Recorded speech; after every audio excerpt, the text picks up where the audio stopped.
अब हम लोग आ गए हैं, तुम लोग बाहर जा सकते हो। कहाँ? तुम्हारे लिए एक सरप्राइज है मेरे पास। बारान के आने से पहले कर ले हसन साहब को। लगता है फोन बंद है। तुम उसे एक मैसेज कर दो, ऐसा करो। किसको मैसेज करने वाली हो दिलान? कदर को बेटा, कदर को। ऐसा करेंगे, नाश्ते के बाद आराम से बैठकर मैसेज कर देंगे। कोई गड़बड़ हुई है क्या, बताया मुझे। दिलान और दादी जान कुछ कर रही हैं। सच कहूँ तो मुझे भी मालूम नहीं फराद को क्या हुआ है।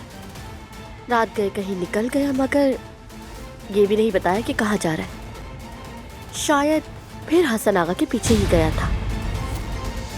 कहाँ थे तुम कल रात? हाँ, तुम पे भी ना करूं भरोसा। बस मैं नहीं बता सका। अभी ना सिर्फ इस बच्चे को बल्कि पूरे इस खानदान को आपकी जरूरत है बारान भाई, इसलिए नहीं बता सका मैं आपको।